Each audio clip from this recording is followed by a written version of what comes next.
जय हिंद साथियों। तो एसएससी जीडी कांस्टेबल का एग्ज़ाम लगभग समाप्त हो चुका है। केवल एक दिन एग्ज़ाम रह गया है 25 फरवरी को। देखिए 21 को एग्ज़ाम था, उसके बाद जैसे 23 को संडे हो गया तो 24 को मंडे को भी एग्ज़ाम नहीं है। केवल एक दिन ही एग्ज़ाम है, वो है 25 फरवरी। इसके बाद इसका एग्ज़ाम समाप्त हो जाएगा। केवल एक दिन का एग्ज़ाम बचा हुआ है, केवल एक दिन 25 को होगा, उसके बाद एग्ज़ाम समाप्त है। बीच में भी अभी कोई एग्ज़ाम नहीं है, 24 को भी कोई एग्ज़ाम नहीं है। तो बात करते हैं इसके आंसर की के बारे में कि इसका आंसर की कब तक जारी होगा। सभी के मन में डाउट है और कुछ लोगों को शायद ये भी नहीं पता होगा कि इसका एग्ज़ाम का लास्ट डेट क्या है। जिन लोगों को नहीं पता है उन्हें बता देते हैं कि 25 फरवरी को इसका लास्ट डेट है। केवल एक दिन अभी एग्ज़ाम बचा हुआ है, बाकी ऑफिशियल तौर पर इसका एग्ज़ाम समाप्त हो जाएगा। इसके नोटिफिकेशन में केवल यही डेट बताए गए थे कि इन डेट को एग्ज़ाम होने हैं। तो अब आंसर की के बारे में बात करें कि आंसर की कब तक आ सकता है। देखिए कुछ लोग आपको कह रहे होंगे कि 28 को आ जाएगा या फिर 1 मार्च को आ जाएगा। ये बात बिल्कुल सही है कि एसएससी के आंसर की बहुत ही जल्द आता है। जब एग्ज़ाम समाप्त होता है उसके 3 से 4 दिन में आंसर की जारी हो जाता है। तो 25 को अगर एग्ज़ाम समाप्त होगा तो यहाँ पर जो एक्सपेक्टेशन है कि 28 को या फिर 1 मार्च तक इसके आंसर की जारी हो जाएगी। किंतु फ्रेंड्स बीच में एक मामला ये फंसता है कि एक जगह पर इसका एग्जामिनेशन कैंसिल हुआ था।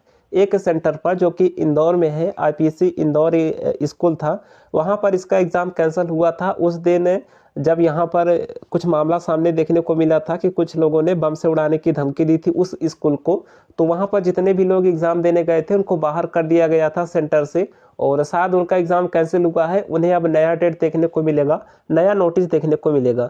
तो जब तक इनका एग्ज़ाम नहीं हो जाता, सभी कैंडिडेट का एग्ज़ाम नहीं हो जाता, तब तक आंसर की आने की संभावना नहीं है। ऑफिशियल तौर पर 25 को समाप्त हो जाता। अगर सब कुछ सही रहता तो 28 या फिर 1 मार्च तक आपके आंसर की जारी हो जाती। किंतु फ्रेंड्स जब तक जो है सभी का एग्ज़ाम नहीं करा लिया जाएगा, बीच में जिन लोगों का कैंसिल हुआ है, और इसमें भी अभी कुछ लोगों का अगर टेक्निकल प्रॉब्लम आता है तो उन शिफ्ट के भी एग्ज़ाम उन जगह के कैंसिल कर सकते हैं। पिछली बार भी ऐसा हुआ था कि कुछ जगह पर जब एग्ज़ाम फाइनल हो चुका था, जब इसकी आंसर की आने वाली थी, तो उस समय इन्हें अगर कोई टेक्निकल प्रॉब्लम लगता है, कुछ लोगों की आंसर की इन्हें एक्सेस नहीं हो पाती, तो उस सेंटर का भी ये एग्ज़ाम कैंसिल कर देते हैं। तो इसलिए अभी जो है यहाँ का जो एग्जामिनेशन डेट है वो जारी नहीं हुआ है, क्योंकि एग्ज़ाम समाप्त होने के बाद ये एक बार चेक कर लेंगे कि कितने लोगों का एक्सेस नहीं हो पा रहा है आंसर की, जितने लोग अब्सेंट देखने को मिलेंगे या फिर जिस सेंटर पर टेक्निकल इशू आया होगा वहाँ का भी एग्जामिनेशन कैंसिल करके नया डेट देकर एग्ज़ाम कराएंगे। तो आंसर की में थोड़ी सी देरी हो सकती है, क्योंकि जब तक सभी का कंप्लीट नहीं हो जाता, सभी का एक्सेस उनके पास नहीं चला जाता, सभी का असेसमेंट, तब तक वो जो है इसकी आंसर की जारी नहीं करेंगे। तो अभी आप लोग थोड़ा सा भ्रम से दूर रहिएगा। और अगर आप लोगों ने एसएससी जीडी का एग्ज़ाम दे दिया है तो आगे आप लोगों को बहुत भ्रमित करने वाली वीडियो मिलेंगी, तो आप लोग सावधान रहिएगा। बाकी अगर आप हमारे चैनल से जुड़े हैं तो जो भी रियल जानकारी होती है वो यहाँ पर आपको वही बताई जाएगी जो भी रियल होगी, जो कुछ भी ऑफिशियल चल रहा होगा। बाकी आप जब एग्ज़ाम क्लियर कर लेंगे, इसका रिजल्ट आने वाला होगा, फिजिकल में आप लोग जाएंगे, मेडिकल में आप लोग जाएंगे, तो आपको बहुत ज़्यादा कन्फ्यूज़न देखने को मिलेगा। और यूट्यूब पर कुछ लोग ऐसा फर्जी वीडियो बना देते हैं। अभी तो कुछ लोग आपको शिफ्ट बता रहे होंगे कि कौन सी शिफ्ट हार्ड है, कौन सी शिफ्ट नॉर्मल है, आपको नॉर्मलाइजेशन बता रहे हैं, आपको कट ऑफ बता रहे हैं। जबकि अभी आप लोग खुद सोचिए कि बिना आंसर किया है आप लोग कैसे समझ सकते हैं कि कौन सी शिफ्ट आसान है, कौन सी शिफ्ट हार्ड है। तो अभी आप लोग इन सब के चक्कर में ना पड़िए। आप लोग जो है अगर एग्ज़ाम हो चुका है तो जो आगे के एग्ज़ाम है, जैसे आरपीएफ का कोई एग्ज़ाम हो गया, तो उस पर आप लोग फोकस कीजिए। या फिर आप लोग कोई बड़ी तैयारी कर रहे हैं तो एसआई वगैरह उसकी तैयारी में लग जाइए। सीजीएल का करना चाहते हैं, सीजीएल में लग जाइए, सीपीओ में लग जाइए। उन सभी की वैकेंसी आपके सामने है। और अगर आपका एग्ज़ाम अच्छा नहीं गया है तो नेक्स्ट वैकेंसी की तैयारी में लग जाइए। ऐसा नहीं है कि आप लोग यहाँ पर समय बर्बाद करेंगे यूट्यूब के चक्कर में।